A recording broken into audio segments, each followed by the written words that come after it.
Welcome to another episode of the Victory Podcast, driven by Audi. I'm your host, Keely, Eure, joined by my co-host and former USC quarterback, Cody Kessler. Cody, it's Game 5 for USC. They're taking on Minnesota and looking for their first Big Ten road win. Glad to preview this one with you today. Yeah, this is a new week, which means another opportunity for this USC football team to go out there and get better. It was great to see us get back in the win column last week against Wisconsin after a dominant second half. But now I really want to see this team put all four quarters together. And this is a huge challenge this week against Minnesota. Don't let their 2-3 record fool you. This is a very good football team, especially on the defensive side of the ball. They are fifth in total defense, and they have the number one pass defense in the entire country. I'm very excited for this matchup. This is a great opportunity for this USC football team. Time for us to go out there and get our first Big Ten road win and handle business in the Twin Cities. Yeah, like I said, I'm excited to jump into this one with you. But before we jump into reminders, I believe we have a special shout out for a special Trojan. Yeah, so unfortunately, yesterday morning, my grandpa, without getting too much into detail, my grandpa had a significant health scare, which was very scary for the Kessler family. He's doing better now. I talked to him this morning. He's feeling a lot better. He's in good spirits, and our family's back in Bakersfield with him right now, so that's good news. But he is a big-time Trojan fan. He supported me when I was here as a player. Now he watches every single episode. He loves the Victory Podcast. So sweet. If he couldn't make a game, he's watching on TV, and he's making all his friends watch as well. He's in the church choir at the church, so he's telling everybody, make sure you get home early and record, my grandson's games when I was in the NFL or on Saturday. So he's been a huge supporter my entire life. But if you are a person of faith, we would greatly appreciate the prayers. If you're not, that's completely okay too.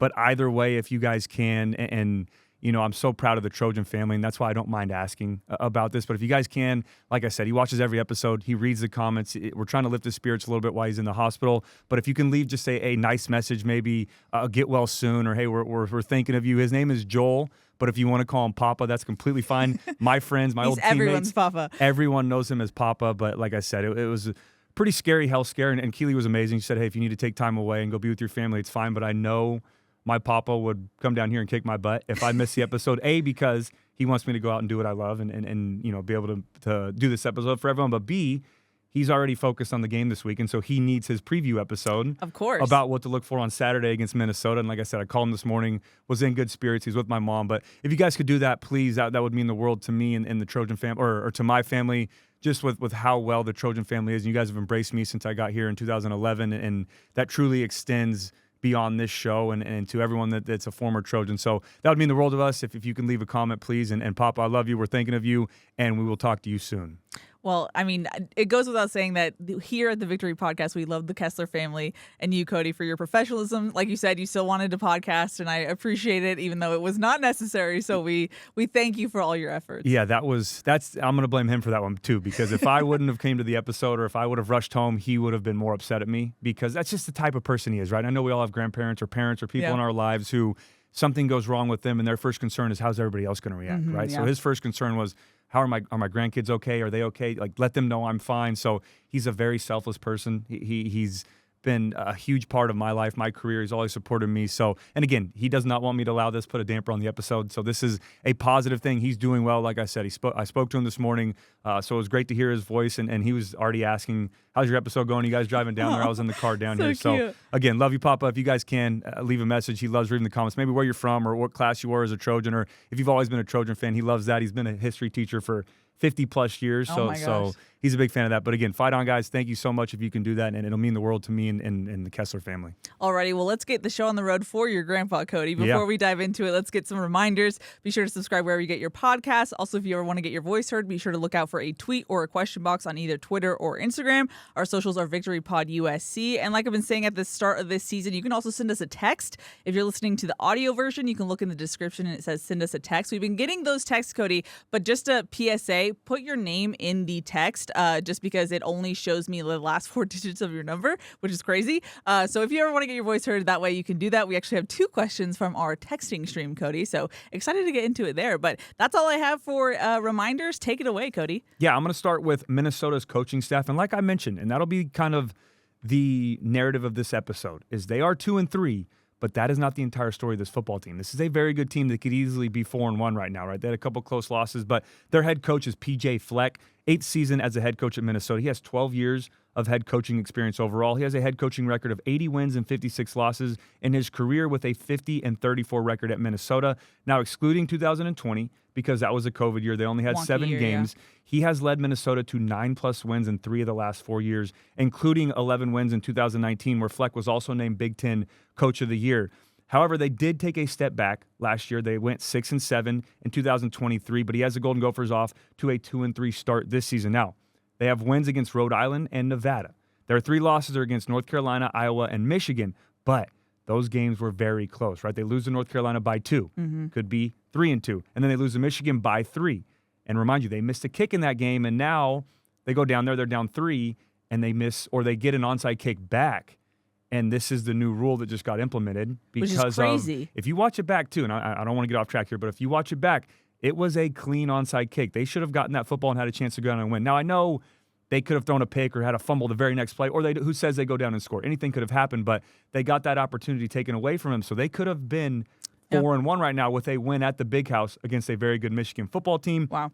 His coaching history before coming to Minnesota, though, Fleck was the head coach at Western Michigan from 2013 to 2016, which will explain his staff here in a second. But to put it in perspective, in his first year at Western Michigan, he took over a football team and they went 1-11, right? They had a down year. He had some trouble recruiting a little bit, getting that team back on track before he left for Minnesota. His last year at Western Michigan, they went 13-1 with a Cotton Bowl appearance. A very good coach. Pretty good. That knows how to turn around a program, and he's doing the same thing here with Minnesota. Now, I know last year they had a lesser season than they had before, going 6-7, and this year they're not off to a great start. But, again, he has a lot of good players and a great foundation with his football team and a great culture. Now, when you look at the offensive side of the football, this is one of the few times that they don't have offensive coordinator than co-offensive coordinators. They have 2 co-offensive coordinator titles, so I had to dig a little bit of who calls the plays. What I figured out was the first guy that I think calls the plays is offense coordinator and quarterback coach Greg Harbaugh Jr. Okay. This is Harbaugh's 5th year at Minnesota and his 2nd year as co-offensive coordinator. He's been coaching since 2009. This is his 3rd stint, though, with the Golden Gophers. He was an offensive, he was a quality control coach in 2017 and then again in 2019 before returning to Minnesota as their tight end coach in 2022. Then, after 1 year as a tight end coach, he makes a jump to co-offensive coordinator and QB coach, where he joins Matt Simon, the other co-offensive coordinator I will get to in a second. I read a lot of articles on this topic. I thought Simon initially, and I'll explain why, was going to be their play caller.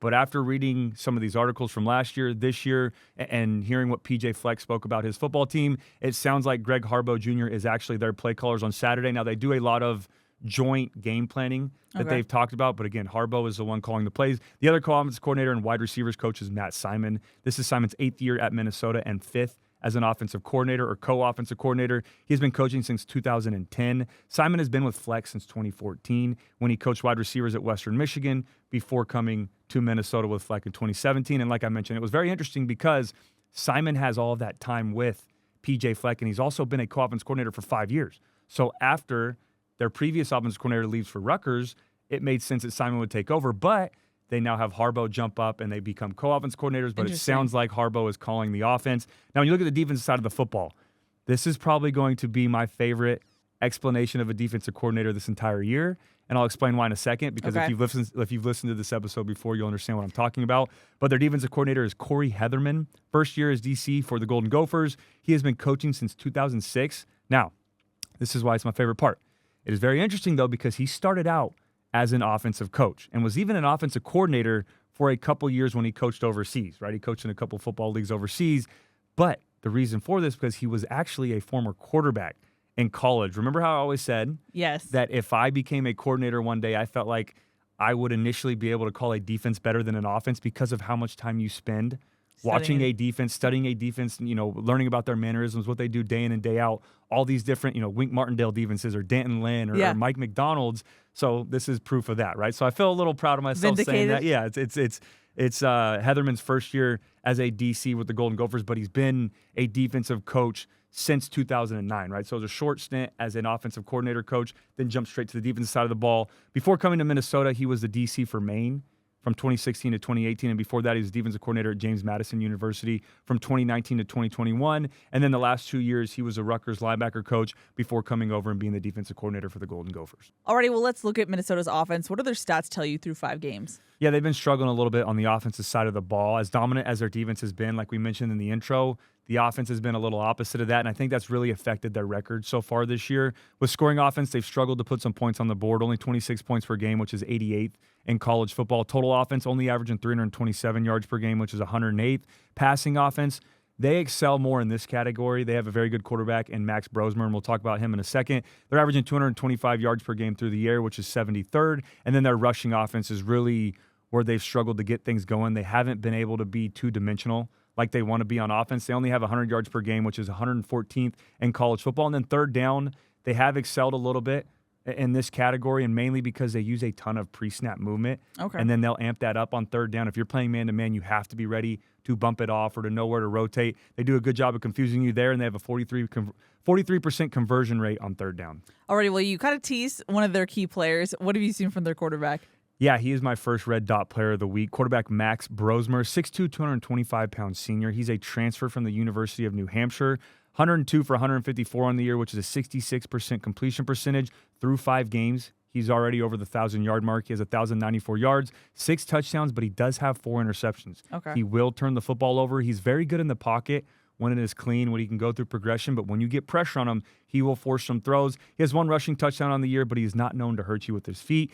Now, the player that is very good out of the backfield is my other red dot player, running back Darius Taylor, 6', 215-pound sophomore. A year ago, he had 800 yards and 5 touchdowns. He averaged over 5 yards per carry as a freshman in 2023. This year, he has 48 carries, 258 yards, which is averaging over 5 yards per carry again. And he has 5 touchdowns, including 2 last week against Michigan. He is very good out of the backfield as well. He adds that extra element, and that's why I think their pass game has been so effective. They will not only just put him as a swing route, as a check down, they'll put him out in empty look formations, let him run some slants, let him run some returns. So he's a very good pass catcher, has 21 receptions, 150 yards, and 1 touchdown. He is their third leading receiver on the team. Now, their other running back to be ready for is Marcus Major, 6', 220-pound senior. He's an Oklahoma transfer.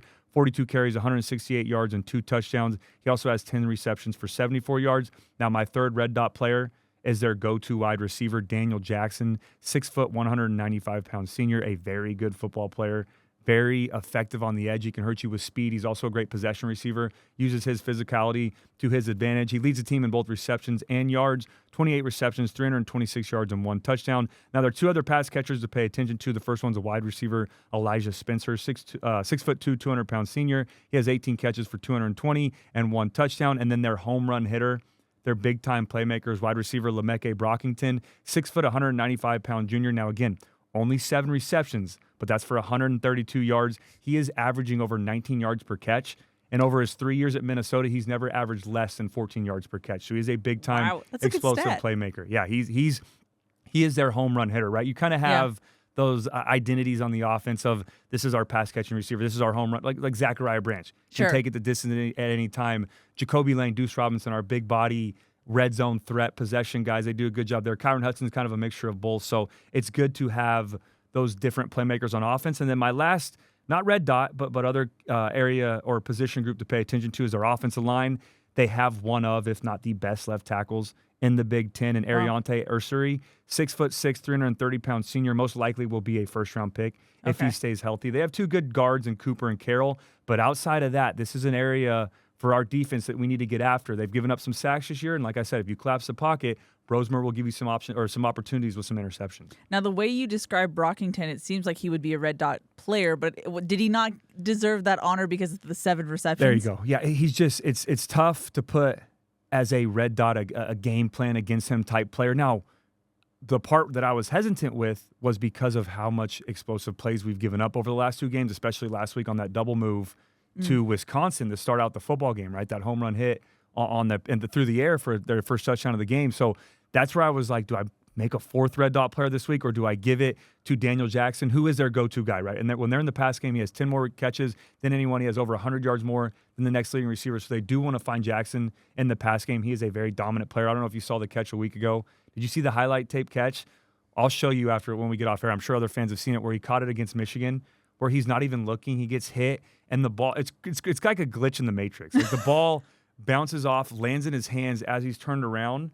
The ball's coming this way because he gets spun around and still makes the catch, and it's unbelievable. So look it up. But yeah, that's a great question. Brockington was very close, borderline red dot player. I will say when they need a home run hit, when it's a quick turnover, when they come out in a quick change of possession, right, you got to expect in those shot area of the field right around the 50 or 40, we need to key on Brockington because they do like to use him on their explosive plays on offense. You mentioned that explosive play that USC allowed last Saturday. If you're Harbaugh, what do you see when you look at that? Is that something that you want to get Brockington involved in? Yeah. I mean, that's right now, and that's something I've talked about in our Keys of the Game before or on Trojans Live last week was one of our big areas that we need to improve on defense. On our recap episode on the podcast was eliminating those explosive plays, right? So if I'm an offensive coordinator coming up against this defense, I need to know how have other teams been successful in that category and how can we get our playmakers one-on-one, right? Because Danton Lynn's defense is going to be aggressive. They're going to show you cover zero looks. They're going to bring cover zero looks, and they're going to put some corners on an island. Now, Jacoby Covington did a great job later in that game making some big-time plays on the same go route, on the same look to the same sideline. He made up for it. But when you have given up big plays against Michigan, against LSU, they had a couple big plays down the field with some coverage busts. And then last week against Wisconsin, teams are going to key on that. So I would expect Brockington to get some opportunities maybe early and often in this football game. Now, you painted the picture through stats and through key players, but what does this offense look like as a whole?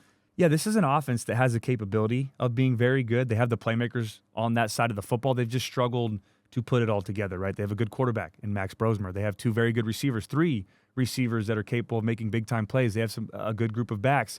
Where I think they do struggle a little bit and something we can take advantage of is their offensive line. They've struggled in pass protection. They're 113th in college football. They've already given up 13 sacks on the year. They're only averaging 100 yards per game. They struggle to get a surge up front in the run game, so we need to be very tuned in this week with our front seven and get after Brosmer and stop the run game early. You have to have a good run game in the Big Ten, but you also have to be able to stop it to be dominant on defense. So that'll be big this week. But overall, their DNA on offense, they are a spread offense. They do love to use a ton of pre-snap motion, right? Very similar to us, but imagine us doing those fly motions or bringing Lake McCree or Kate Eldridge across the formation. Multiply that by 20. They are constantly moving in pre-snap, and they do it a ton. I said that in third down. They do it a ton in third down, but they'll also do it a lot in base downs. They love the quick passing game. That's kind of Harbaugh's DNA or his MO is, and I think a little bit of that is to protect this offensive line, but expect the ball to come out quick. Right, and I want us to get home. I want us to collapse the pocket. I want us to get some sacks on Harbaugh or on Brosmer this week. But they do a good job of quick swing routes, right? They do a ton of screens out of the backfield. They love to get their offensive linemen out in space. They'll do a quick shed block so they don't have to stay in protection, and then they'll do a screen route with 3 or 4 offensive linemen getting out in front. They expect that, or they expect to do that when you have a pressuring defense, which we do. So I would really plan for Harbaugh to do that a lot this week. I might say Harbaugh just for the record real quick. It's spelled like that. Like Jim Harbaugh or Harbaugh, but it's pronounced Harbaugh. I know Harbaugh. So if I do say Harbaugh, I'm talking about the same person if I slip and don't catch it. But like I said, they love the quick passing game, a ton of quick passes to the back. And like I said, they'll spread you out. They'll go empty. They want to widen out your defense. They don't want to allow you to get pressure on them all game long. They did that a ton against Iowa, who's more of a Wisconsin-type defense, right? Physical, not a ton of speed. They like to be dominant with their front seven. They forced them to play sideline to sideline. Do they do that against us this week? I'm not sure because I feel like we have a lot more speed than the majority defenses in the Big Ten. But again, like I said, my biggest key this game is to be able to get pressure on Brosmer. When he has a clean pocket, and we talked last week with Braden Locke, he has loud feet.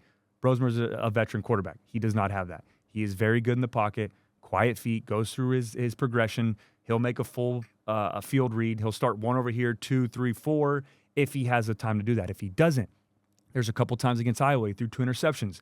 They were both unforced errors, or I guess forced errors because of the pressure, but it's not like he was out there and the DB made a great play on the football, or the linebacker made a great play on the football. He just missed because you could tell him get a little bit quick. He rushed the throw. It was a quick little check down to the back. The first one throws it 2 yards behind him on a 4-yard throw, and the linebacker just walk in or a layup interception. Then the next one, he had the tight end sitting over the football, going through progression, but then the pocket collapses. They get a free rusher. Instead of letting the tight end work in, then get back out, he forces the throw. Ball gets tipped up in the air. Now Iowa's taking it the other way. It's just we have to be able – we have a very elite pass rushers, in my opinion, on our defensive line. Even our front seven, when we bring extra pressure, we're just struggling to get home right now, right? I want to see some sacks. I want to see some sack fumbles.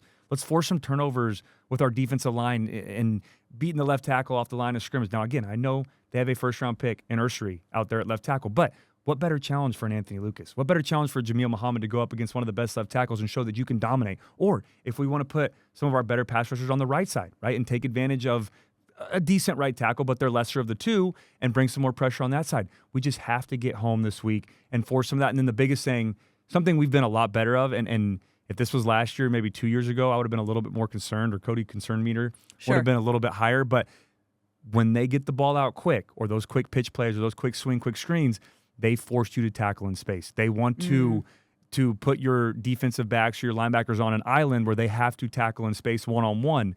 We've been very good at that. But if we miss a tackle here and there, they're very good in their assignments. They'll do a great job of getting up to the second level or knowing who's blocking who, and they force you to make those one-on-ones. If we miss it, that's where they get those explosive plays. So this is a huge week for us where we have to be surefire tacklers and get them to the ground and not let them hurt us on some explosive plays. Okay, so we have way too much podcast synergy, because I was about to say, you've stressed over the last several weeks that USC has to get home in its pass rush. So how do you thread the needle of making sure you're getting home, but also making sure that their quick game is not successful? That's the scary part, right? That's the high risk, high reward, because the worst thing as a defensive coordinator, or the best thing, I guess, as an offense from my playing days, is when they have an all-out blitz or a cover zero and you call a screen, right? Because then there's only 3 guys left in that second level, or 4 guys left in the second level, and now they're getting ran out of the play in man-to-man or cover zero, to where the wide receiver can just run the corner out, and now you have a safety who has to come down and block with 3 offensive linemen in front. So that's the scary part about it, is how aggressive are we going to be this week, right? Are we going to want to get after Brosmer and expect them to pass it all night long? Because they will throw the football, right? This is not a Wisconsin from a week ago who's run first. This is not a Michigan who we only saw, I think, 7 or 8 passing attempts the entire game, or 38 yards or 32 yards of passing.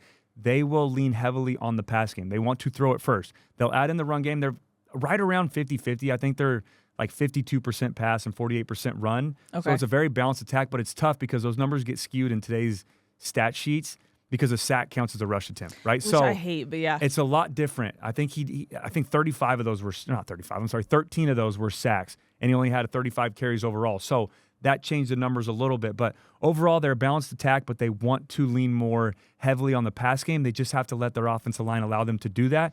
But again, it's not constantly pushing down the football down the field. They're 80th right now in yards per attempt at only 7, but they do take some deep shots. But their MO is to, hey, bring pressure all you want. We're going to get the ball out quick, and then we're going to force you to try to tackle in space. Now, one of the tenets of Coach Lynn's defense is obnoxious communication, but I'm sure that's going to have to be heavily emphasized this week, given the pre-snap motion you talked about. Yeah, they do it a lot, and I just flash back to a play. I love when you ask a question, and I go like right back to my film study. Photographic. And I wish I had it on the tablet, but this is not as in-depth as Martindale's breakdown against Michigan, so I guess you don't really need it, but I'll look at the camera and do it. But they have a formation in 3-by-1. They did it multiple times against Iowa. They did it a couple times against Michigan, to where it's almost like a CFL type motion, right? Except you can't come downhill, but they will hit some of these fly motions full speed and keep them on the same side of the field. That's where it gets a little confusing, right? It's not always a cross formation. They'll have a time where they have a receiver, and then the Z outside, right? So it's a 3-by-1, one receiver backside. The outside receiver will go in full speed fly motion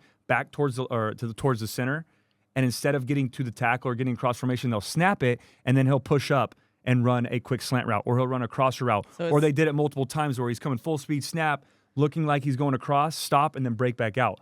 If you miss your communication, if you don't bump it off the right way, if you don't have man-to-man, or if you have man-to-man, you don't know who's switching to who, or you try to in and out on that fly motion and you don't get it done correctly, explosive plays, easy first downs, right? They did it against Iowa a couple times. Iowa did a good job because they played zone for a heavy part of that football game, especially on not maybe the whole game, but on third down. So they could just bump off a little bit and slide in one player, or treat it as now still a 3-by-1, but now he's the Y, he's the most inside receiver, which is easy. That's the smart thing to do. I expect probably a lot more zone, unless we get aggressive, but I expect a lot more zone on third down because of their pre-snap movement. But yes, it is a huge week for that obnoxious communication, because if you don't and you're off a little bit, they will make you pay, especially by the type of things they do with their tight ends and their receivers in pre-snap movement. Now, you said their running back, Darius Taylor, they put him in the slot sometimes? Yeah, they like to move him all over the field. So how do you defend against that? That's another great question, because if we play man, who's going to cover him man? Are we going to put Mason Cobb on him, right? Are we going to bump out Easton Mascarenas-Arnold, who showed some very good speed against Michigan when he was a spy on Alex Orji, so I wouldn't be surprised for that. Or do we bring down a nickel player? Do we put Greedy Vance on him? He's not just one of those guys where you put him in empty, because they'll put him in slot, they'll put him outside, and he's not just going to be a runoff player, right? A gump route to where just run, Forrest, run, you're taking the guy out of the play, let's get him out. He is an absolute weapon or absolutely a threat in the pass game when they go spread. He does a great job, ran a little squirrel route or a pivot route, slant back out, and destroyed the linebacker for Iowa and got a huge first down on their first, I think, drive of the game. Then a couple plays later, a swing route out of the backfield. Then they have him on that. Again, he threw a pick on it with Brosmer, but came up, hard step to the right, broke back across left. If he hits him on the run, then it's a huge play. He is very good out of the backfield. So that's got to be a huge point of emphasis this week, but I'm with you on that. Who, especially in man, is going to cover him out of the backfield, but that's why I think they're so good in the pass game right now, is because they have an extra element, almost like a Woody Marks, at their disposal that can make them more effective through the air. And following up on something we talked about in the recap episode, we got an update from head coach Lincoln Riley that both Keely Arnold and Eric Gentry are questionable for Saturday's game. So I would assume, like, on that communication front, you might be relying on people who maybe haven't had as many snaps so far this season to communicate and make sure that they know their keys, right? Yeah, it's going to be big. And Keely Arnold did a great job, too, of covering when he came down in the box, right? So would love to have him out there. Obviously, Eric Gentry, another player who's, the unicorn of this defense. Put him anywhere. He's been great in coverage, right? He works so well sideline to sideline. But, yeah, that's my biggest question mark. If I'm Dan Lynn, I'm most likely going to put Easton Mascarenas-Arnold on Taylor out of the backfield, or if he spreads out wide, or if they use him in motion. But then who do you put in the middle of the defense, right? Because Mascarenas-Arnold's done a great job of being that Mike linebacker, that middle linebacker, great in communication, getting everybody lined up, getting the front set. But do you bring Anthony Beavers in, who Cobb talked about moving to linebacker, who's experienced with covering in the slot, who's played safety before, and he can cover some of those tight ends or those running backs. So it's going to be a big thing to keep an eye on this week. Now, I'm not saying he's going to go out at receiver every time with Taylor out of the backfield, but when they do, especially on third down, he can hurt you on some of those big-time plays, and we have to eliminate those explosive plays, especially through the air this week. Alrighty, any other thoughts on Minnesota's offense? Yeah, I guess my final kind of empty the notebook. Outside, be ready for a lot of stop routes. Like I said, they like to get the ball out quick, but when they do push it down the field, they will run some seams in the slot, right? They do a good job of, and Brosmer's an experienced quarterback. It's been a couple years at New Hampshire before coming over here to Minnesota. He does a good job of looking the safety off and finding some of those slot receivers down the on the inside up the hashes. On the outside, be ready for stop routes. They're not a big take the top off the defense. They're not going to try to hit home run after home run, but they will make it look like they're trying to beat you deep, and then they'll shut it down and run some comebacks. He does a great job, Brosmer does, of throwing in rhythm, and like I said, a big part of that is because of his feet. He understands quiet feet. He understands being in rhythm, taking one hitch, getting the ball out on timing or on time. He has a great grasp on timing and decision-making and accuracy. So, like I said, he's a good quarterback. It's going to be a big challenge. It's not like we faced the last 2 weeks. This is another time like a Garrett Nussmeier, to where we have to be ready to cover on the back end, and we can't just key in on the run the entire game. Another thing for them that they like to do is a lot of end arounds, right? So they'll do the fly motion, they'll do the jet sweep type looks, they'll do these different things to where it's just motion, and then they will hand it off to that run, or to the receiver, or to a tight end even coming across, or a quick little pitch to him, or a slide route like we've done with Lake McCree. So be ready for that, to move sideline to sideline or move laterally. Like, for those of you who didn't watch our last episode, the Wisconsin breakdown, I struggled with the word laterally. Laterally? Someone in the comments, too. Gave you a full breakdown. Love it. Love that. And then kind of the final things I will talk about, if they do go under center, they're all gun, all spread. Okay. We don't really do a lot. If they do go under center, quarterback sneak is coming. 100% of the times that I saw. Interesting. Now, they may add something else different in, but on 3rd and 1, on 4th and 1, quarterback sneak is coming if they're under center. QC Cody right here. It's going to be the tush push by the Eagles type look. Like, so just be ready for that on 3rd and short situations or 4th and short situations. But outside of that, my biggest keys are a lot of swing, a lot of screen passes, quick passing game. They want to force you to tackle in space. We absolutely have to communicate on pre-snap movement. You're going to see a ton of it, right? Go back and watch the film. Go back and before this game comes out, if you guys want to, go back and watch Iowa. They did it a ton. Now, is that because they have those big kind of front seven dominant? Are they going to do it as much against us with speed? I don't know. But that is part of their DNA, is pre-snap movement. And Harbaugh loves to go a little bit of tempo. And they're not afraid to run the football. But again, I think their MO this week is going to be throwing it. They just have to be able to protect. So a huge week for us to get to the quarterback and tackle in space. Alrighty, let's move over to Minnesota's defense. Before we do, just want to give a thanks to Audi. What you expect from an SUV is a range of sizes to fit your lifestyle. Expectations matter, but exceeding them matters more. The Audi family of SUVs, progress you can feel. And Charger fans, celebrate every USC win and enjoy the sweet taste of victory with a free donut at Ralph's the day after the win. Download your digital coupon from the Ralph's app to score your free donut at any Los Angeles area Ralph's store. Alrighty, Cody, you talked about this defense. Statistically, they're doing well. What do you see from them? Yeah, this is one of the better defenses that we're going to face this year, right? And some of the questions were because of some of the opponents they faced. Did that skew the numbers a little bit?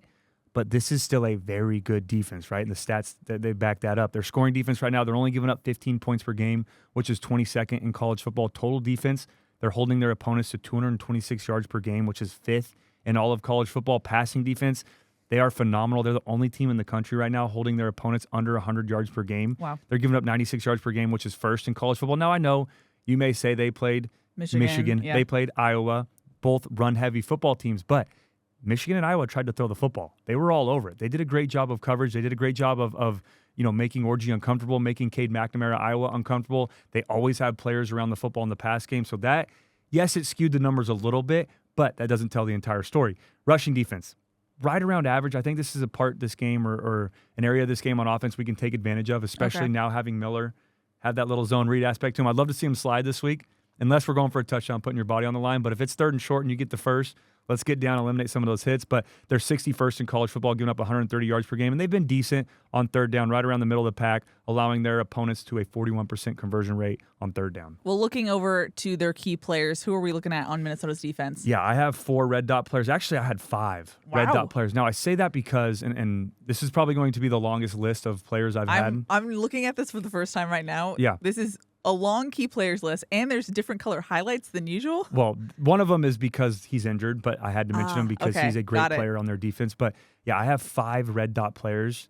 A big part of that is because how much they rotate. You are going to see so many different safeties in this full game. They're pretty consistent with their corners, right? They keep the 2 same guys in there, but safety and linebacker, especially in base and nickel, they'll use different guys, right? It doesn't matter what you're in. They'll like to do what they want to do on defense, but Heatherman is so good at forcing you to almost adjust to their personnel grouping, right? Okay, we're in an empty look right now and we want to run the football, but they have a base defense out there.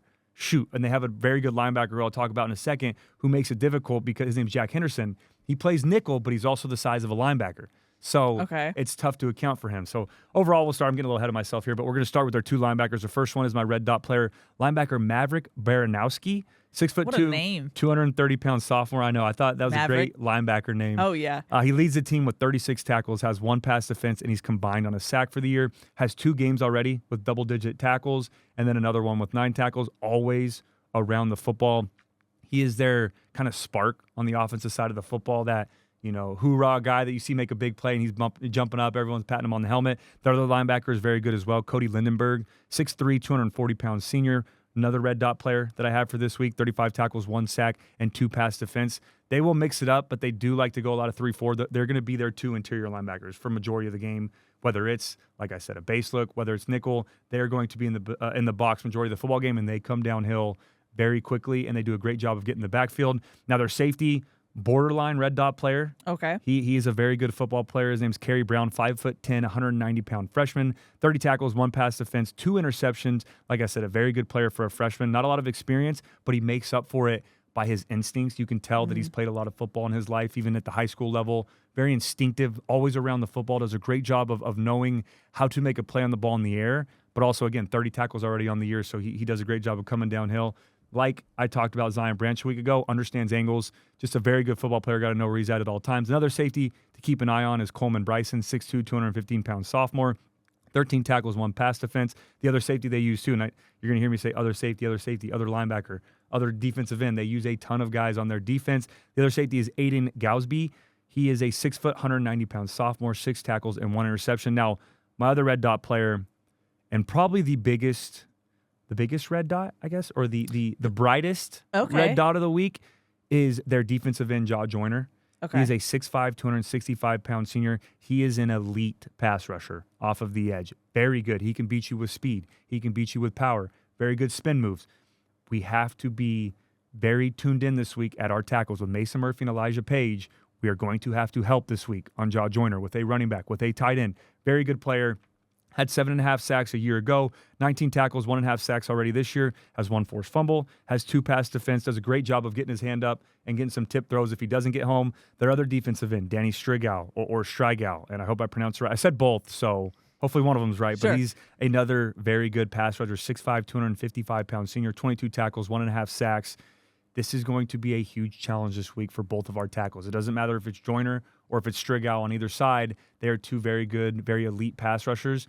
We need to be ready to help out with the running back, to help out with the tight end, like I just said a second ago, or use like we call chip blocks, like we mentioned on the last recap episode against Wisconsin, which is allowing your running back, your tight end, to get that little chip block, help out on the defensive end before they go out for their pass or go out for their route. Now, their other player up front, they use, like I said, interchangeable. They have a ton of guys that they're going to use in their front 7. They're going to rotate a lot at the safety position as well. But their main player on the inside of this defense is defensive tackle Devin Eastern, 6'6", 310-pound junior. He is going to be on Jonah Monheim for majority of the night, right? So it's going to be a big challenge for Jonah. 6'6", 310 for a nose guard or a nose tackle or an interior defensive lineman is very big. Yes. Very big player, very physical.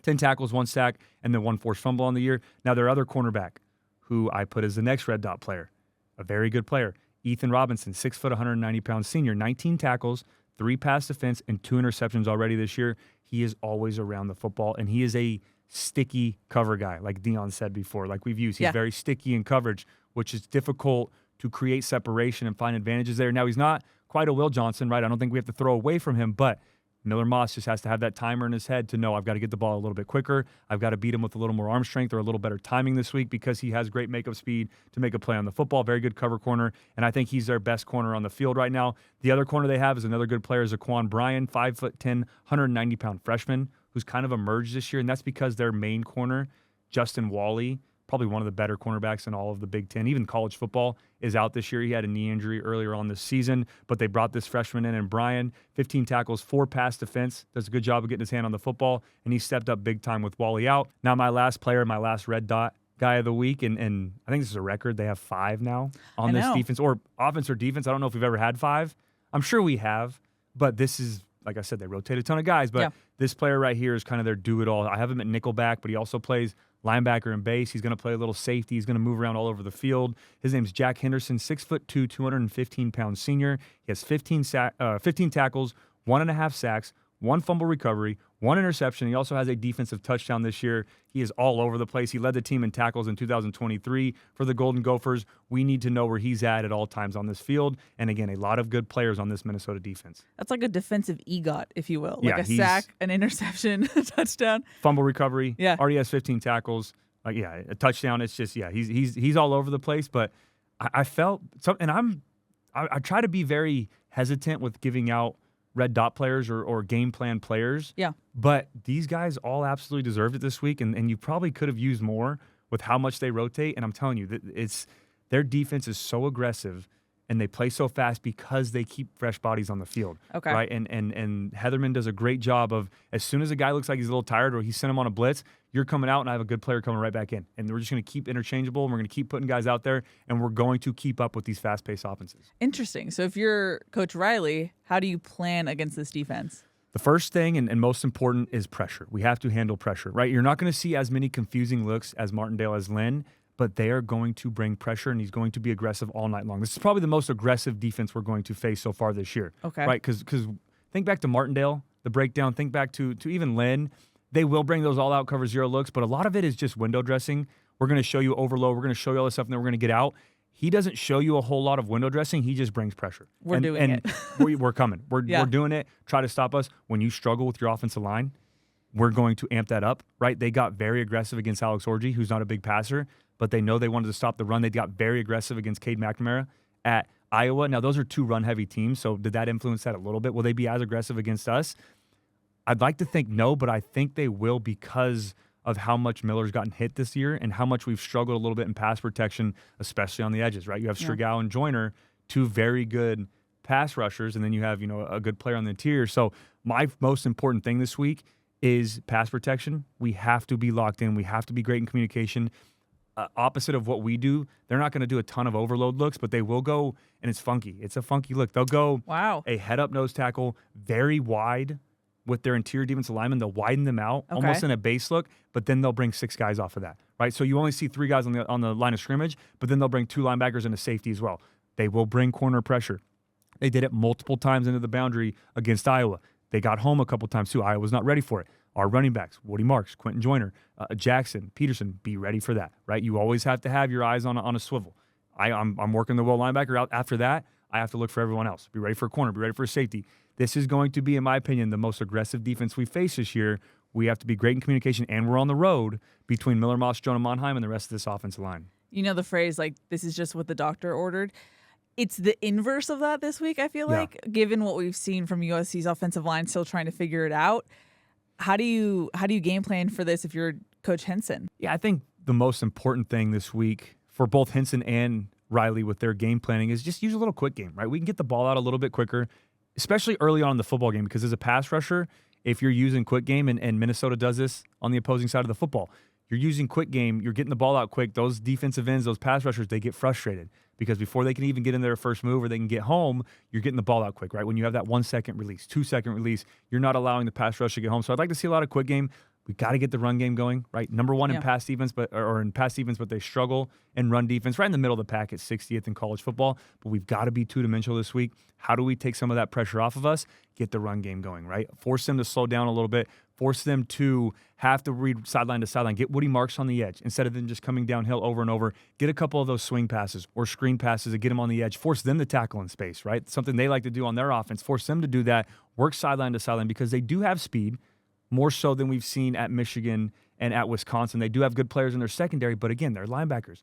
They don't struggle working laterally, but they do struggle when they have speed, right? And we have a lot of that, especially in the backfield. So let's use that to our advantage. But overall, we just have to make it a key point of emphasis to protect. That's what this game's going to come down to, is if our offensive line can hold up in protection. And if we can't, and we're struggling a little bit, go to the quick game. And if that's not working, then we have to be able to get downhill and work them a little bit in the run game, get Woody Marks going, get Quentin Joyner going early. But overall, this is going to be a tough challenge, but it's another opportunity for us to prove ourselves and show that we can take that next step at the offensive line. Now, I don't know if I was on camera, but when you nailed laterally, I was just like, yes, let's go. That's going to be the joke of the year, is me saying the word laterally.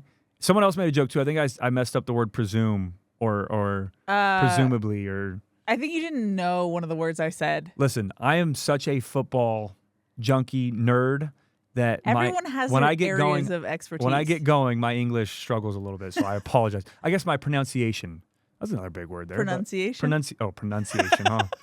Anyways. Proved your point right there. Next question, Keely, what do you got for me? Well, I was just going to ask you, and I don't know if there's anything to this, but sometimes, they say if you prepare for one offense one week and then the next week it's completely different. So, for example, if you're preparing for a Michigan offense and now you're preparing for a USC offense, is that hard to make that transition from week to week, or is that just something that we make up as fans? I mean, you game plan differently for every opponent, right? And I know that everyone says each team is different, but it's very consistent in the Big Ten. I mean, when I watch these teams and these opponents, it almost feels like each defense is very similar because they know the recipe to stop opposing offenses, right? And then you have to go find a defense that's like Penn State, that's like Michigan, right? You want to go out there, and it's a copycat league, and it's a copycat conference, but it makes it easier, I think, in my opinion, when you have an overall game plan going against defenses that do the same thing or excel in certain areas like we've seen from Wisconsin, now Michigan, now Minnesota, but there's always, that's where you separate yourself as a coordinator. There's always a little area that they may struggle with that we can exploit this week. They may struggle with, covering on the left side rather than they do covering on the right. They may struggle with guard tackle pulling rather than just working downhill or working a duo block, or they may struggle with, like they do, pre-snap motion, right? So there's little things that you can exploit on defenses week in and week out, although they may look similar in their base down fronts and their third down fronts. Now, I know Martindale is night and day on third down from Wisconsin and Minnesota, but they do have the same tendencies of being aggressive, of bringing some of that pressure.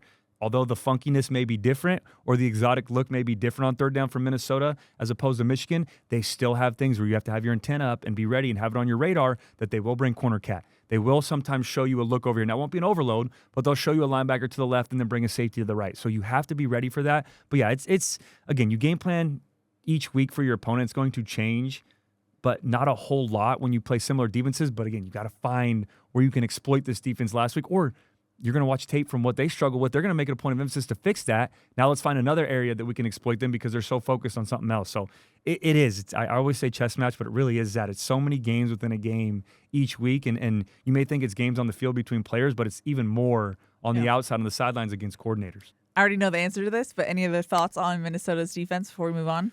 Yes, I do. Shocking. Again, I got to empty the notebook. I know we get some questions too, but I like to get it all out there because maybe someone doesn't stay for the questions or they want to get all their information and then move on. But yes. Yeah, one of the biggest things for me is they struggle to contain a little bit on the edge, right? And like I mentioned, Noah did a good job of pulling the football. I think he's going to have to do that again this week, just slide. But something I should have said earlier too when you asked me about Henson and Riley and how they can help the offensive line, I'd love to see us move the pocket a little bit more. And what I mean by that is get some play action. Get Miller Moss on the edge, right? Let's cut down that defensive end or do a good job of getting a hook block on him and not letting him get outside and get Miller Moss moving to the right on the run or even the left, right? He's shown that he can move both ways, but let's move the pocket, get him on the outside. They struggle with contain or some of those quick handoffs, those fly motions to Zachariah Branch, and really use our speed to our advantage. Another thing is the fact that they play so aggressive and play so downhill, and they do a great job of reading their keys, right? They see a guard pull, they're all going. I would love to see some counteraction this week. Let's do a guard tackle pull with a fake dive to the right, and then we bounce it back left, right? Put Woody Marks in a counteraction, do some misdirection. That hurt them a lot against Wisconsin or against Michigan, and it came back and hurt them again when you go back and watch the Iowa tape. They struggle with that misdirection, right? So that's something I'd like to see this week. Another thing, and like I already mentioned, just expect pressure every play. Now, they're not going to do it every single play. They might. They bring a form of pressure for a heavy, and I wish I could have found the percentages, but if you go back and watch Heatherman's defense, expect pressure every play, right? And like I said, they may not do it every time, but just be ready for it, right? Because the time that you start lacking or you think it's a 1st and 10, I can take a play off or I'm not ready for pressure, they're going to bring a corner. They'll bring a safety. They'll do it off of 1st and 10, P and 10, which means possession and 10, the first play of the drive, right? So be ready for pressure all night long. And then the last thing for me is, and I know we got a question about it a little bit later, but just to explain about how good they are in pass defense, right? Because we've excelled in that area this year. Miller Moss has done a phenomenal job protecting the football, getting the ball to receivers, pushing the ball downfield, got to protect a little bit better. But I know they played Michigan. I know they played Iowa, which do hurt these stats a little bit, but I just want to read through these real quick of how effective they have been on defense in the pass game. North Carolina had 23 attempts, only 100 yards, 1 interception. Rhode Island, 30 attempts, 117 yards, 3 interceptions. This is what their offense did, and this is what Minnesota's defense did against them. Nevada, 22 attempts, 114 yards, 3 interceptions. Iowa, 19 attempts, 62 yards throughout the entire game. They also, now run game, they had 45 carries for 272. So that was where they were leaning heavily on. But 19 attempts, 62 yards. Cade McNamara is a good quarterback. He can throw the football around. He was only 11 of 19. He was struggling to find some stuff, get stuff going through the air. And they were down in that football game early on too, and they just still stuck with the run game because they couldn't get the pass game going. Michigan, 18 attempts, only 86 yards, 1 touchdown, 1 interception. They did a good job in the run game, 43 carries, only 155 yards, right? We had 46 carries against us for 290. So this is a good defense. I just want to put it in perspective a little bit because you may say, oh, they played Rhode Island, they played Michigan, they played Iowa, they played Nevada. It's not going to look as good.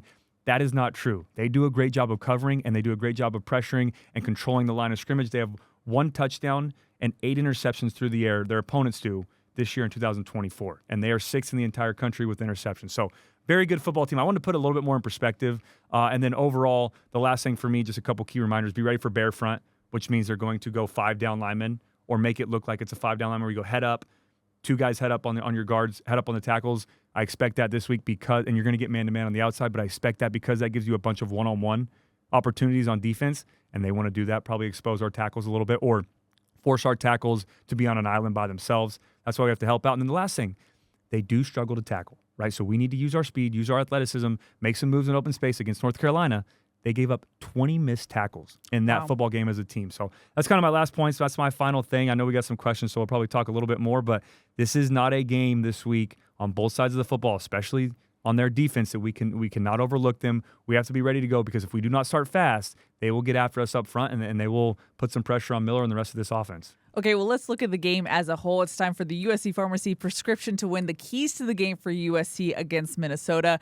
First key, put it all together. Yeah, the last few weeks we've seen this Trojan football team get off to a slow start, especially in the first half, and then make some great halftime adjustments and come out and dominate in the second half. But it's time now to put it all together. If this team can start fast and maintain that from start to finish and really control the pace of the game for all 4 quarters, they're going to be extremely difficult to beat no matter who we we play this year. Now, the second key to the game, be great in pass protection. Yeah, Minnesota has a very aggressive defense under coordinator Corey Heatherman, and they love to get pressure on the quarterback all game long. They have two very good pass rushers on the edges that we have to be ready to handle on Saturday. I would love to see the Trojans use our running backs and tight ends a little bit this week to help out our tackles and make it a point of emphasis to protect Miller Moss and eliminate some of those hits that he's been taking this year. And the final key to the game, get pressure on Minnesota's quarterback, Max Brosmer. Yeah, USC has some elite pass rushers on this defense, but we've struggled a little bit to get to the quarterback this year. Minnesota's offense is 113th in the country in sacks allowed and have given up 13 already this season. Their quarterback, Max Brosmer, has the ability to pick you apart if given the time. We need to be able to collapse the pocket this week and make him uncomfortable and not allow him to get into a rhythm. Alrighty, let's head over into questions. Before we do, just want to give a thanks to Audi. Focus matters. Listen closely. The Audi Q8 e-tron's cabin is serenely quiet so you can focus on other things like having tomorrow's technology today. The new fully electric Audi Q8 e-tron, how we get there matters. And at Ralph's, everyone wins when it comes to saving big because when you order online through the Ralph's app, you get the same great prices, deals, and rewards on pickup or delivery that you do in store. So no matter how you shop, you always save big at Ralph's. Ralph's, fresh for everyone. Cody Kessler. Fight on. I'm actually going to start with Trojan Mom's question. It's a Kessler family episode. There we go. She wanted to know, is this similar to Michigan's team where it's kind of a struggling offense, good defense, and do you think the team approaches it the same way they approached Michigan? Yes and no. I obviously that Minnesota's defense is doing a lot better this year than their offense. I think overall they are still better through the air than Michigan, so we can't approach them offensively the same way, or at least our defense playing against their offense. But yeah, defensively, we have to get ahead in this football game. Although Brosmer can pick you apart, they like to throw the football, we still need to play our style of football, right? And when we came over to the Big Ten, yes, we wanted to make it a point of emphasis to show that we can control the trenches, we can run the football, we can be dominant, but our brand here at USC under Lincoln Riley is throw it all over the field, still be balanced, get some run game involved, but force you to keep up, right? And when we play that way, like we did in the second half against Michigan, like we did last week against Wisconsin, the first drive, and then again in the second half after it slowed down a little bit, that's when our opponents struggle, right? And that's the same thing this week against Minnesota. They have a decent offense. They can throw the football more than our last two opponents, but they don't have the firepower on that side of the football to keep up. But it's so important for us to get the lead early on to do that. I'm going to combine two questions, and it's kind of the same thing. Mr. Ashcraft said, should we be worried about this Minnesota defense? The secondary looks elite. And Wishbar said, is Minnesota's defense actually good, or have they played poor offenses? Which you kind of addressed, but where is the Cody concern meter here? Yeah, I did the breakdown on kind of my Empty the Notebook part of that defensive segment, talking about how they did against opposing offenses and how they held pretty much everyone under 120 yards throughout the entire year, and they have a ton of turnovers through the secondary, but they are so good in their back end. And the part that surprises me the most, or that is so impressive, is the depth that they have, that they can use so many different players at safety. Now, I know the corners stay pretty consistent, but their nickel linebacker, their safeties, they bring different guys in the box. They do such a good job on that back end of having fresh bodies out there that are still elite level players. They have a very good scheme in place, and they have very good playmakers that work well in this scheme on the defensive side of the football. So, yeah, I think the numbers are skewed a little bit because of the opponents, right? You have a lot of run-heavy teams that you play, and then some lesser opponents in Rhode Island and Nevada struggled a little bit this year, but it cannot fool you. We cannot take them lightly this week. And again, that 2-3 record does not tell the whole story of this football team, especially on the defensive side of the football. Now, Rigo and That Daddy Manny had similar questions as well. Rigo said, what does this team and coaches need to do to have a stellar first half right out of the gate? And That Daddy Manny said, what can the coaches/players do this week to ensure they have a strong start on Saturday? And I thought it was interesting. I believe Coach Riley got a question in the postgame for Wisconsin. He was asked, is there a similarity between the two slow starts between Michigan and Wisconsin? And he said, I wish it was that easy. So obviously it's game by game. There's different scenarios, but curious your thoughts there, Cody. Yeah, and what he means by that of saying, I wish it was that easy, is really what he's alluding to, in my opinion, is that you can practice great all week, right? You can have a great game plan in place. You can feel comfortable with your game plan, but you still have to execute on Saturday, right? And that's on both sides. That's as a play caller getting to a rhythm, and that's also the players on the field executing that game plan or executing those plays that are called. So that's a big part for me, but I think we did such a great job against Wisconsin starting fast, right? Got that first drive under our belt, went down there and had a great big play to Jacoby Lane for 15 yards to start the game, and then he has a beautiful throw where Milmoss drops it right in the bucket between two defenders to Jacoby on the sideline, got the crowd involved, but then on defense, right? And that's the high risk, high reward, and you live and die by that if you're Coach Lynn, but we go cover zero, they hit us on a double move, and it really feels like the game started over again, right? It went back to 0-0, both sides got a big play, the momentum's gone for either team, and now we struggled to get back into that game, right? And it felt like outside of that first drive, we didn't start fast, although we technically did. But for me, it's just executing, right? You have to be able to go on the road, quiet the crowd. The biggest part for us is getting the lead early, right? We did that last week, but you've got to go out and score fast and score early, but get some 3-and-outs by our defense. Take their crowd out of it. Feel like their stadium gets deflated a little bit like the Coliseum was in the first half when we go down by 11 before halftime. So the biggest thing for me is, obviously, it's most important is practice this week and having a great game plan in place and making sure the players on both sides of the football are comfortable with that game plan. But you have to be able to go out on Saturdays and execute the plays that are called. Jordan said, any news on how Mekhi Lemon is doing? Good news, I would say. He returned to practice in full pads, and we got to see him do some stuff in the warm-up period. So super glad to see that. Always love seeing guys get back healthy. We have a question from Savannah, and I'm going to just dub her our special teams correspondent because this is the third special teams question she's asked. I love it. I love teasing people. That's my love language, so don't take it personally. She said, we struggled last week in special teams. What adjustments need to be made to make sure that we are making the most of those opportunities? Yeah, I think, and again, just from playing football before, and I'm sure anybody who's played before, watch sports, and you understand how important not only confidence is, but just one play that can really, get everything back on track. I really feel like we need just one explosive play from Zachariah or one explosive play on a punt block or a kick return. Because in the punt game, we've been great, right? Eddie's been phenomenal. I think I don't know if he's still first, but he's definitely one of the top ones in the country right now in yards average per punt, which is phenomenal. That's an absolute weapon on that side of the football. Kick return, we've been decent. We gave up that big return last week to Wisconsin. We ended up stopping them and not giving up any points because of it, but in the return game, that's where I'm really focused because of how much of a threat Zachariah has been before. He just needs that one to break, right? He just needs, and it doesn't even need to be a touchdown. He just needs a 40, a 50-yarder to get that confidence back because he seems a little hesitant or a little cautious at times, and it hurt him last week to where, should I have gone and got that football? Should I have backed off, let it go out of bounds? And now you touch it, and they get a turnover off of it, and now they go one play and score off of a muff punt. So for me, there's not really a big science behind it or a special recipe to get back on track. It's just having that spark play on, and that goes for any side of the football, right? On offense, it really feels like when you get into a rhythm and you hit a big home run play, or you feel like the game's been sloppy the entire game, and then you hit that one play, things start rolling, right? Football is such a game of momentum and emotion, and when you have highs and lows, you got to be able to weather that, but it's so easy to ride the highs. And I just really feel like this week for Zachariah, I want to see a big return and kickoff. Maybe take one back that you shouldn't have, right? That's, hey, fair catch that one, or I'm okay when you have that dominant of a playmaker. I'd rather err on him, taking one out that he maybe shouldn't have because he has the ability to break it and be a big game changer. But yeah, that's my biggest thing. There's really no secret in it. It's just getting that one big play to get him back in rhythm.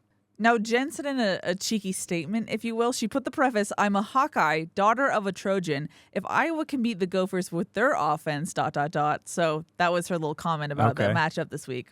Oh, so she's okay. So there's nothing else. No, that's it. All right. Well, hey, I'm going to answer this because I'm going to assume that she is more of a Trojan fan than an Iowa fan. Although she did say she is a Hawkeye, but daughter of a Trojan. So technically, she's in the Trojan family. Yeah, there you go. Yeah, so there's no run from that one. But yeah, no, it's, again, two different offenses, though. That's that question about how you prepare for a different opponent. I absolutely think that Minnesota is going to play us night and day than the way they played Iowa, right? Because we are I don't want to say pass heavy, but we're a pass-first offense as opposed to Iowa, who wants to run the football the entire game, and they did a great job of that, over 270 yards on the night against Minnesota. They had no answer for their run game. Now, I do think they're going to still be aggressive against us like they have before. But, yeah, I mean, it's tough to compare two teams, but I would love for our offense to do a great job up front. That's what Iowa did in that football game. They did a good job of moving Minnesota off their spot. Didn't do great in pass protection. That's something I want to see from us this week. But, yeah, I'm going to be keeping a close eye on this offensive line for USC this week.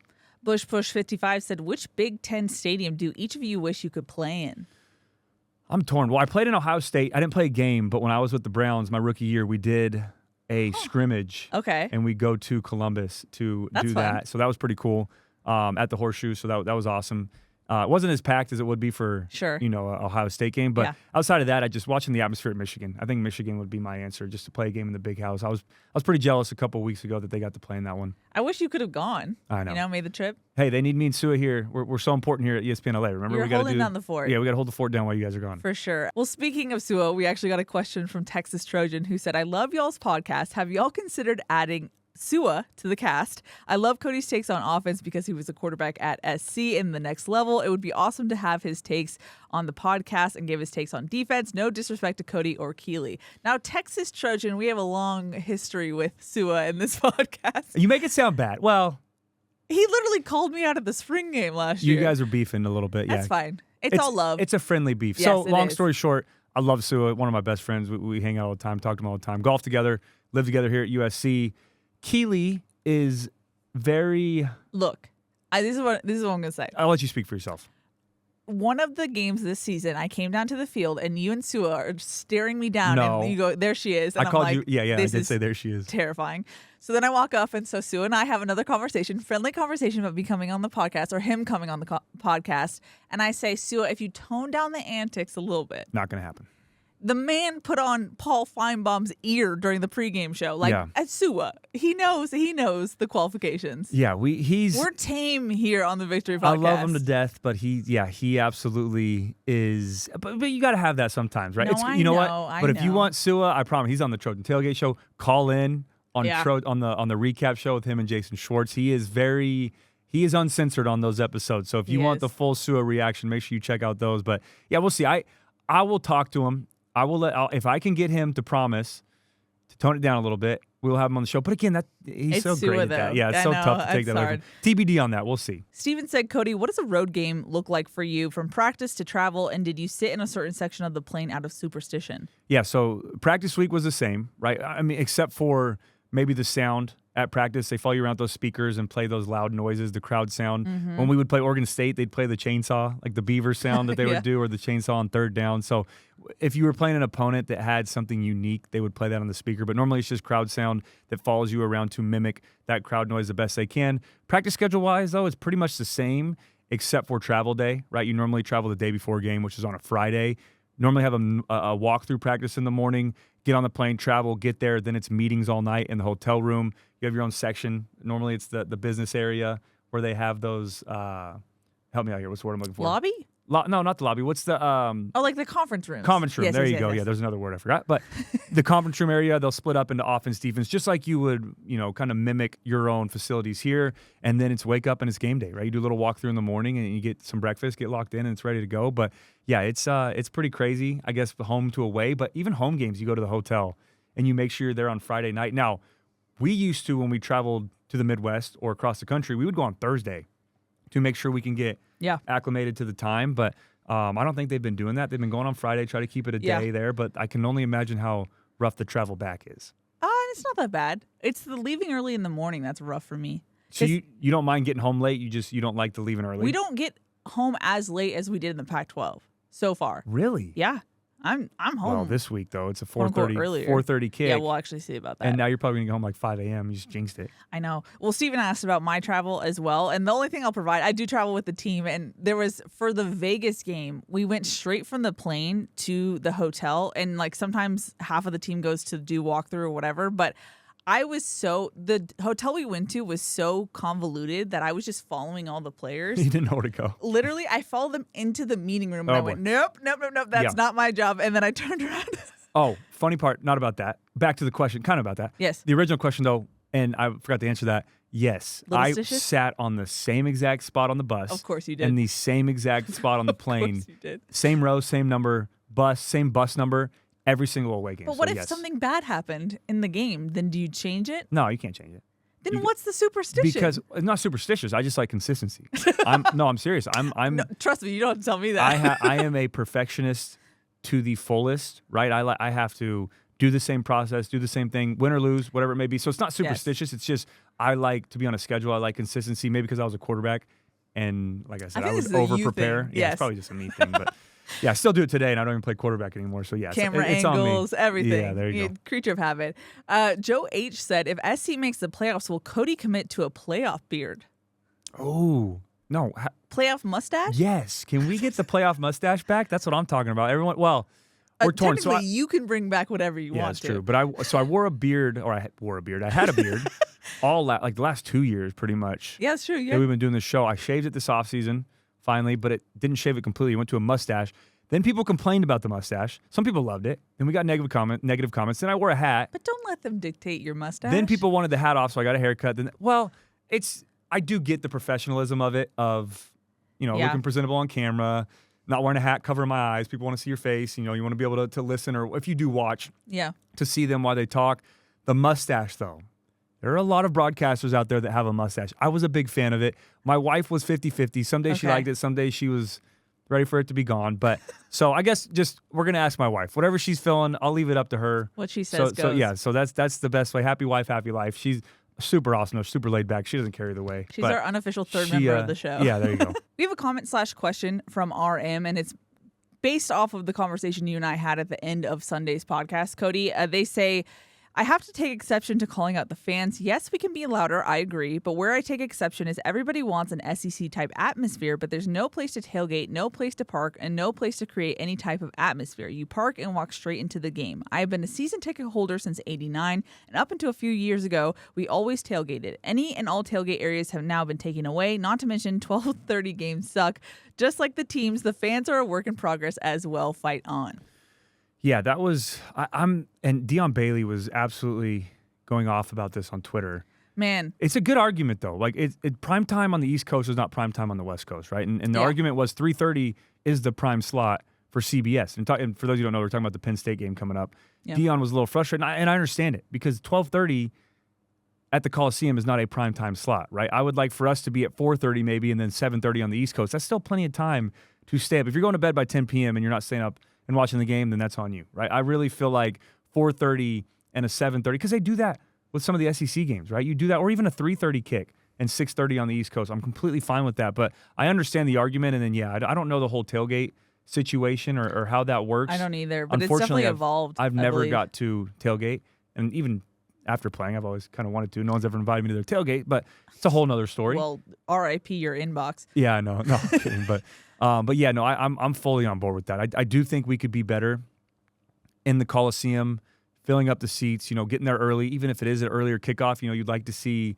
that home field advantage absolutely be a thing, and I think we have the capability of doing that. But I do understand the tailgate factor of that, and especially when it's a 12:30 kick. So there is a middle ground with that, but I would love, like I said, no matter what it is, let's just fill up the Coliseum. Let's really have that home field advantage and make it a tough place to play, whether it's in conference or out of. Alrighty, Cody, I usually forget this, but I did not this episode. It's time for score predictions. Oh, let's go. I actually didn't even do score predictions this time. Wow, Are you going first? Me. I won last week, by the way. Oh, congrats. Thanks. As I said at the end, I do this to humor you because I get zero prep to preparing my score. So I will say USC pulls out their first Big Ten road win. I'm going to go 35-14. Okay, cool. I am going... You're like, okay, cool. That doesn't matter. No, that's good. I'm going to go 27-10. Okay. I think we're going to... I do think we're going to put up some good points, some good yards on offense. This is a good defense, so you take that into account. It's on the road, right? It is a little bit of a tough environment, but I think our defense comes out and does a great job, only holding the 10 points. So I'm going 27-10. The Trojans come away with the victory in the Twin Cities. Alrighty, that's going to wrap it up. Cody, I know you love to do an outro, so go for it. I'm going to be quick because we have some stuff to do. Actually, we're running out to practice. Yeah, a little fun behind the scenes. I get to go interview Coach Simmons, so that'll be cool, and talk to him about Jacoby Lane and the rest of this receiving core. But with that being said, again, if you guys can send those messages in the comments to my papa, to Joel, his name, if you want to call him by his first name, I would just greatly appreciate it. It would mean the world to us. But overall, fight on.